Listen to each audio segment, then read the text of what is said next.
Mo here with me. He's with Raven Hello. Wing.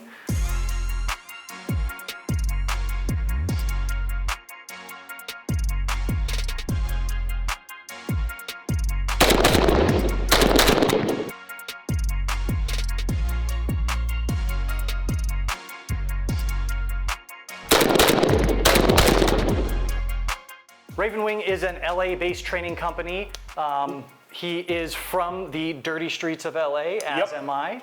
Where exactly are you from? Monterey Parks in Gabriel Valley. So before we get started with anything Raven Wing, Mo and I have known each other for a really long time.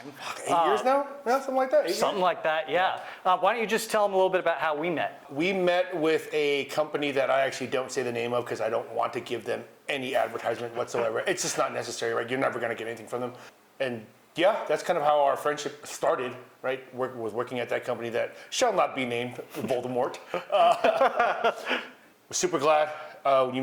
Super glad and kind of proud of you when you took the risk to uproot your family to come to Colorado for what was hopefully greener pastures.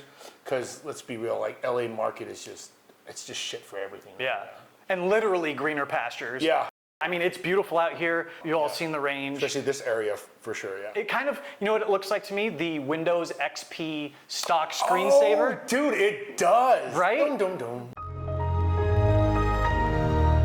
So why don't you tell us a little bit about Raven Wing? How did it get started, and what is it that you guys do in a general sense? So 5 years ago, me and my homie Ethan decided to kick off our own thing just because we were dissatisfied with where we were at. Basically, there was no progression and growth, right? Me personally, I had been training and I'm going to say teaching because I don't think I was doing it well until about 6 years ago. But training and teaching for about 13 years, I've trained with a lot of like the greats. JJ Racaza, Jerry Barnhart, Pat, Jarrod Reston, all of that stuff, and they all kind of became friends, right? The chief idea was, how do I take all these classes and not pay these dudes no more? And the easiest solution was, I'm just gonna form my own company, and one of the chief things we do is host these national and world-class instructors that have become friends. And you know, the kind of allure was that I think I eliminate 80% of their overhead. But they just stay at my house. You know, they get to hang out. It's a super relaxed environment. They're not stuck in fucking hotels with like hotel bed and hotel pillow. Yeah. Because, you know, I've got 3 guest rooms. There's a bathroom and everything. There's a bidet in each one. All the showers are new. All the beds are nice. So it's kind of like, it just makes sense, right? And like, so it's kind of like now they're trapped and they must do our podcast. Yeah. So if you look at our list of podcasts, you're like, how the hell do these dudes know these dudes? But they just become friends, you know? So that was kind of like the main thing of Raven Wing. And then of course, we also teach our own classes, right? Performance pistol, performance carbine, and like an intro to night vision and some CCW stuff. So if we're looking a little sweaty, it's because we literally just walked finished. right off the range. Yep. And anyone who's been to Colorado knows that. You're closer to the sun, no one told me this. Not by much in the grand scheme of things, but man, it makes a difference. A mile is much. Yeah, it's quite a distance. So Dying, man. So you mentioned that you and Ethan started the company. Yep. Is it still just you two running it? It was a partnership between me, Ethan, our other friend at the time, Dean, and Alex. Those two left. Now it's me, Ethan, our partner Jarrod, who is at M-Class, who became an M-Class shooter during his time in the company in USPSA and IDPA. I'm also M-Class and IDPA. And our partner Steph, who is currently the range master for. When you were out here just teaching this class, it was mostly Stephanie and Jarrod teaching. What would you say your specialty is? What do you enjoy teaching the most? While I can teach everything, it's kind of like I don't care about my own shine or all this. Like I want Jarrod, Ethan, and Steph to succeed more than I do because I'm good, but I take pleasure in seeing them do better, right? So Jarrod and Steph are who represent us teaching at TTPOA for the pistol portion. So it's almost like I want them to get as much practice and get their show melded as much as possible, right? When we're tapped to come out here, it's like, all right, class filled up, then right, Steph, Jarrod, run it. If we do a carbine out here, it's probably gonna be me and Ethan teaching that. If we do like a defensive, that's what I primarily take on because I used to fight a lot, been stabbed, I know how to stab people, you know, so it's kind of like my area and stuff. Even though Steph does really help me piggyback on that as well, right? The intro to night vision, that's kind of like Ethan's thing, and I assist on that just because I play with funny lights in the dark as well and shit. Yeah. Including at the house that he was talking about, running around with noodles on. All day long. Yeah. All exactly. night long, really. Shit. Yeah. So you mentioned some pretty big names that you guys know now. Yep. Are you hosting any of their classes? At the time we're doing this is like tail end of August, right? We've got Tim Heron for 4 days. Cool. September 2, 3, 4, and 5. After him, Jedi is back for his instructor class. Both of those guys are sold out, of course. We have JJ the second week of every December. That's kind of like clockwork for 2 classes in a row. And then Brian Valise from SlideTac will be here. Literally, Brian is here 9-10, JJ is here 11 through 14. So they're going to try to hop in each other's classes. Brian is doing his low light opposed. That'll be at Covered 6, which is an awesome security facility that we have in Simi Valley, California, that they just let us run amok there on the weekends because the office is closed, and they're super cool like that. Nice. So big shout outs to Cover 6, man. Yeah. Very cool. Well, speaking of your classes and the performance pistol class you guys just put on, let's take a quick trip down to the range and see Jarrod give us a little bit of wisdom about your grip. Not gon' trip if the sun don't shine. Not gon' trip, you know I get mine. 2020 vision, I want all the loot. 2020 vision, I want all the loot. Not gon' trip if the sun don't shine. Not gon' trip, you know I get mine. 2020 vision, I want all the loot. 2020 vision, I want all the loot. I'm talking Beamer all clean, fit too mean, finger all shiny on my baby's diamond ring.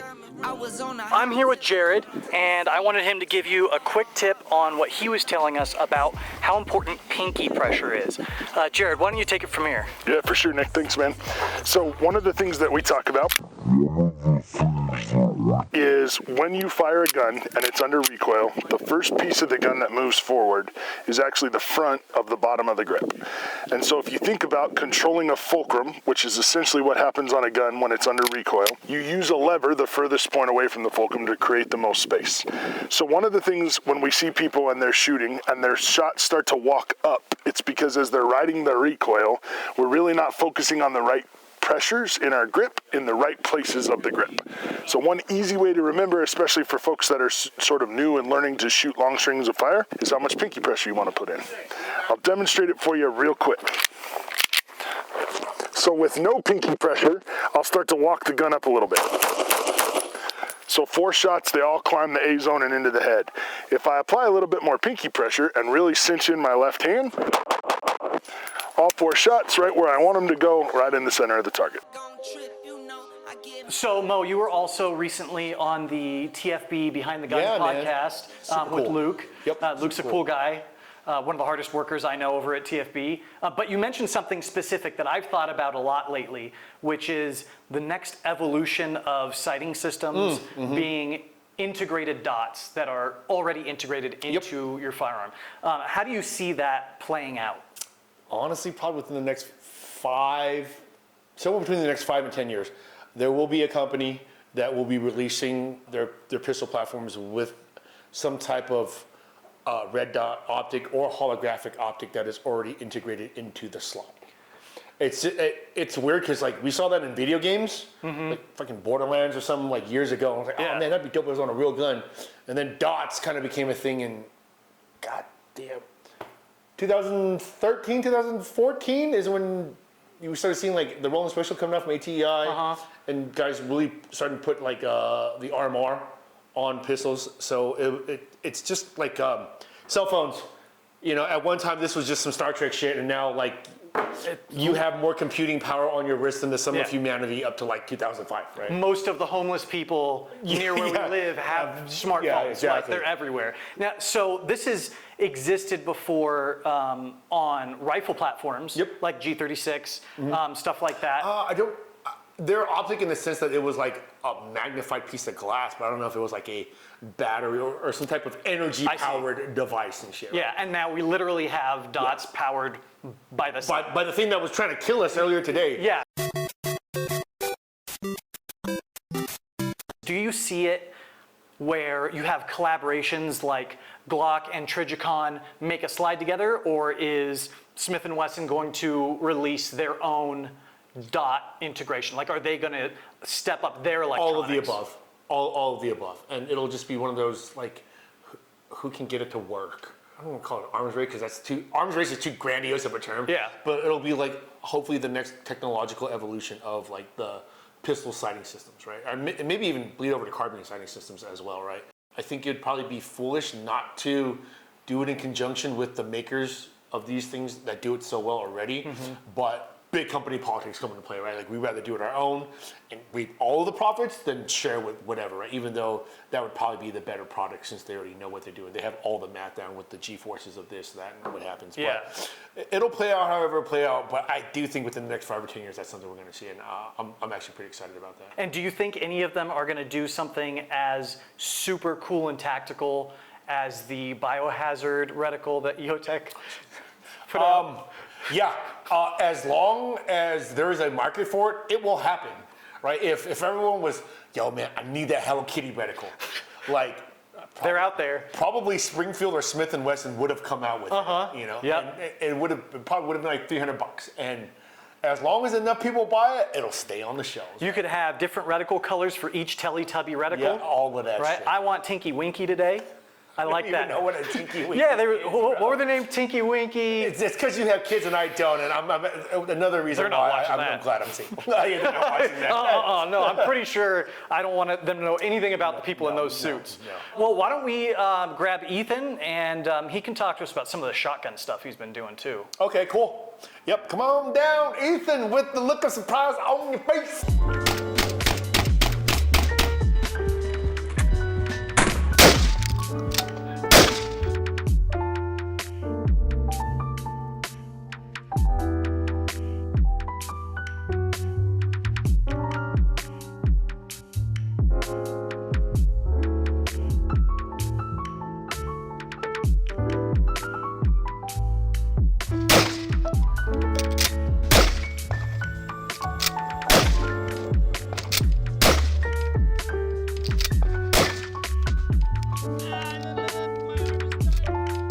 That's my wispy hair. It just shows up every now and then.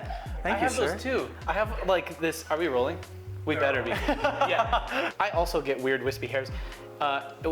They grow on my fucking thigh for some reason, and they're like that long. Scares the shit out of me when I find them. Yeah, I mean, Yeah. being Sicilian, my grandmother has similar ones right around here. You know, we all get them eventually. Yeah. So I mentioned earlier that you're kind of going down the shotgun rabbit hole, right?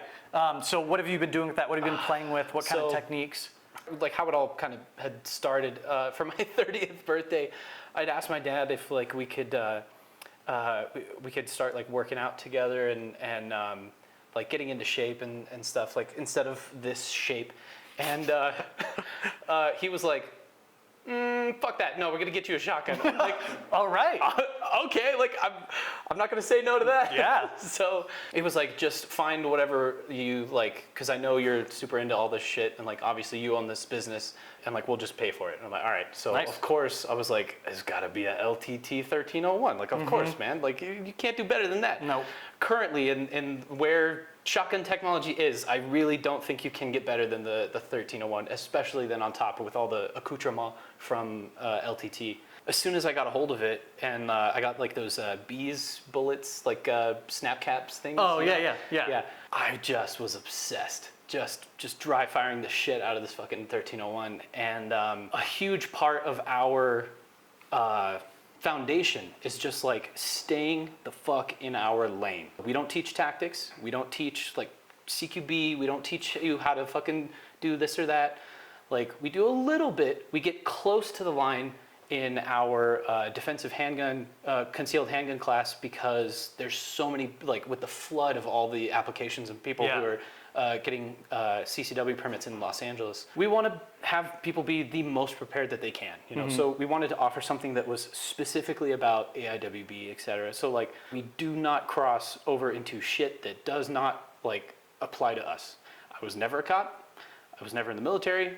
I have no right to teach anyone anything about how to clear a house, because there are too many fraudulent motherfuckers out there that are doing exactly that. So Yeah. super important, vet your instructors. Although I can clear a room pretty easily. It just takes a little Taco Bell. That was good. So like with that mindset, I'm like, like I'm really enjoying the shotgun shooting and everything, and like I don't want to be a fraud basically and just immediately be like, yeah, I've been on this thing for a month and like I'm obsessed with it and like I got some pretty smooth moves with it, but I'm not gonna go and teach a class like a month after I got this. Like, no, I do not have the experience or the skill to and just like in my fucking gut to be able to do that, to take someone's money, to be like, yeah, I'll show you how to fucking do a thing or two, even though I have no idea what the hell I'm doing, right? It'll probably be about a year or two before anything like that gets put onto our menu. I have been seeking like training with other companies, other like really well-known instructors, and like, you know, state my intentions like, hey, I'm an instructor out in California. I'm coming here to pick your guys' brains so that I could form my own curriculum. Like, just be upfront instead of going somewhere and stealing it, yeah. somebody's curriculum, because that's fucked, you know? It is. Maybe after a couple courses like that and kind of like picking all the different like stuff that works and then putting it into like it's basically what we did with all of our other classes too.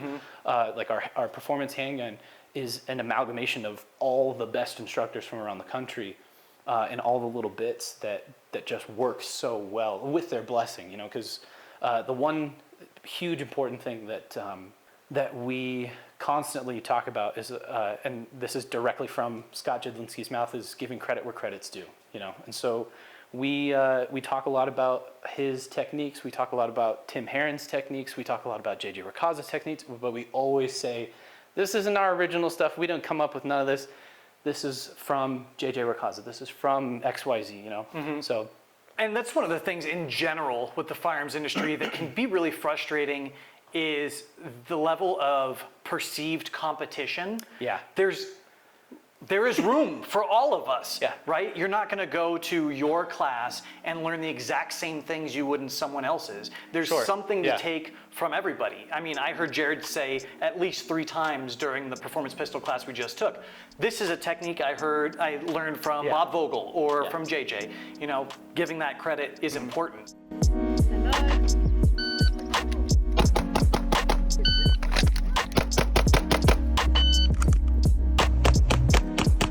All in again.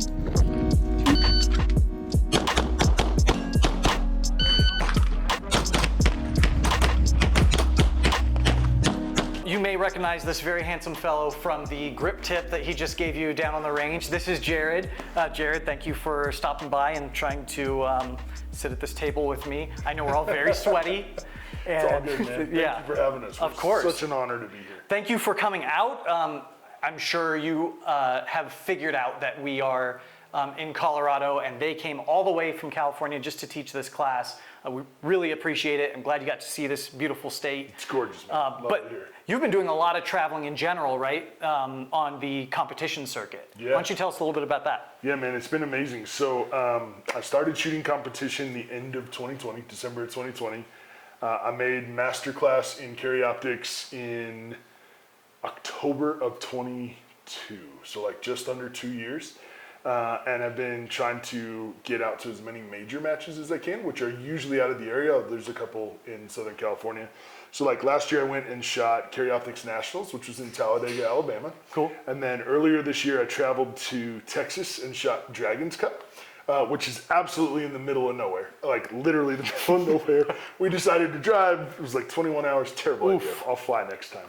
But a lot of fun to get out and get a chance to compete against really the best in the world and sort of see where you're at. I still got a long ways to go. I think it's awesome that you made master in 2 years. I'm still trying to master cooking a steak, and I've been doing it for like 10. That is a great accomplishment. Thank you, man. Appreciate that. Yeah, it's been a lot of fun and a great way to learn because you're constantly pushing yourself to be better and really trying to figure out a lot of the idiosyncrasies or nuances of what am I doing and how do I fix that, right? And so the curiosity and the exploration, and through Ravenwing, just trying to bring what I'm learning to others to help sort of speed up their curve as well, which is really, I take a lot of joy in it. So it's not my day job, it's not what I do, it's just a passion project, and hopefully that comes through when we're out on the range with students. So. Yeah, and one of the unique things I think about you was something that you mentioned at the beginning of class, which is because you're so new to shooting, you relate better and explain things really well to people who are newer or less experienced versus like if I were to take a JJ class. You said this on your podcast not that long ago. It's like learning to fly from Superman. Like, how am I possibly going to digest that? But someone who just learned really not that long ago, you understand the same struggles that sometimes the more experienced shooters forget. Yeah, it's been a blessing in disguise in that being new to it and some of the exposure that we've had with some of the great instructors, I didn't pick up as many bad habits as others may have, right? Conversely though, like the first time I shot with JJ, it was like, I'll never be able to do that, right? It's just, you're watching things that you don't think that you're capable of. But through competition and through exposure to those guys, so JJ Rakaza, Scott Jedlinski, Tim Herron, AJ Zito, I've taken a couple of classes with Ben Steger, just getting exposure to those guys and sort of seeing and picking their brains on how they learn. Hopefully I'm starting to translate that in maybe a more simplified way for folks that are just getting into it. Because if we could shave years off of the learning curve, how many more people would get into competition or would become proficient with this? Yeah. Which is really what we're all after, is proficient, safe gun owners across America, right? Yeah. It's one of our constitutional rights, and we want people to be able to enjoy it and enjoy it safely and have some fun doing it, right? Yeah, and it ruins it for the rest of us if people don't take the time to seek that knowledge and to be safe and be proficient. Not to mention, it's just so much fun. It is. Like, why would you not want to take a class like this and train and get better and be able to know that when you press that trigger, that hole's going to end up exactly where you wanted it? That is so satisfying. I totally agree, man. It's all in the vision, and it's amazing how you pick up those little tips from people. So I remember the first time we trained with Tim Herron, I hadn't yet shot much competition, and he compared it to mainlining heroin. I don't think Tim's ever done heroin, just so we're clear, but he was like, once you've done it, you can't stop, right? And it was true. I finally, like I said, in December, shot my first one, and I think I've got since then 84 matches under my belt because Wow. I just if I have free time where I'm not with the wife and kids, that's what I'd love to go do. Yeah. Because I'm learning, I'm around great people, we're all getting better together. It really is a pretty awesome community, and it's super accessible. I think people feel like competition can be really difficult to get into. It's not. Show up with what you got, you'll meet great people, and they'll help you find your way in and have a lot of fun doing it. And it's not like Formula One racing, right? You're really competing against yourself. Yep. I ended up, because, classes can add up, right? Especially when you have a family. So what I ended up doing was taking classes until I was able to do what you were talking about, self-diagnose. And then I started competing because it's way cheaper, at least the entrance fee. It tests your gear the way that a lot of classes won't, especially the really static ones. I remember I shot an IDPA match and my belt just opened up and I realized, oh, I guess that belt's not that secure. And I stopped using it. Yep. But it's a good way to test your gear. I totally agree. So I just recently went and got classified in IDPA, classified as a master. And I did that because, earlier this year, Langdon Tactical, I'd reached out to them. I shoot their Berettas. I absolutely love what Ernest has done with the Beretta. Beautiful. It is the closest thing you can find to a 1911 that's not a 1911, but it actually fits my Mongo hands. And I absolutely love what he has done. I think my partner Ethan mentioned what he's done to the 1301 shotgun. Yeah. If you guys haven't, check out Ernest Langdon and Langdon Tactical. But they picked me up as a sponsored shooter earlier this year and asked me if I wanted to go shoot IDPA World Championships later in October back in Talladega, Alabama. Cool. And I'd never shot IDPA before. So Mo and I went out and shot a match, and very similar experience. On one of the stages, I went to reholster, and my whole holster dipped down inside my pants because I'm shooting AIWB. I was like, I don't think it's supposed to do that, right? But it's a great way to test out your gear, sort of figure out what you're running, and really practice a lot of things. So you can shoot AIWB in USPSA or in IDPA. From my perspective, it's a bit of a disadvantage in USPSA because you usually only have to do one reload, and you're usually reloading on the move, dropping a mag, and there's still rounds in it, right? It's all about efficiency. In IDPA, there's so many rules about how you reload appropriately that it actually sort of tests the way that you do it, and you don't lose as much efficiency in reloading from AIWB or some of those other different setups. And I think it's a great way for those of you who have your CCW and want to carry to get out and get some experience, try some competition, but also put your gear through the ringer, right? Let's see what's out there and what you've got, and is it going to stand up to what you might need it to? Yeah, just because some guy on the gram said that holster is the best holster, he's probably paid to say that, you Yep. know, try it out for yourself. Exactly. It's the only way you're going to know, and especially because we're all built so differently, we all have different needs. You really have to custom fit your carry system to yourself, Yep. right? It's not just a gun and a holster, it's gun, holster, belt, it's a system. Yep. So if you guys are ever interested, hit us up at Raven Wing. I'd love to help you out anyway getting into competition. And it doesn't matter if you're in California or not. I'll walk you through it. We'll spend the time.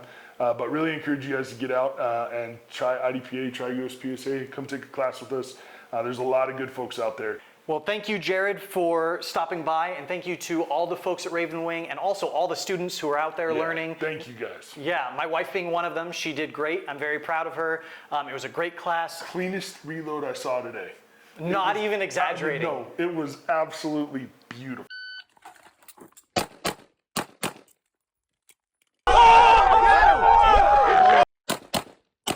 Great class. We had a great time. Like he said, make sure you go check them out. Raven Wing Limited on their socials. We'll put links and all that kind of stuff. Thank you again for stopping by, and we will see you guys next time. Thanks, everyone.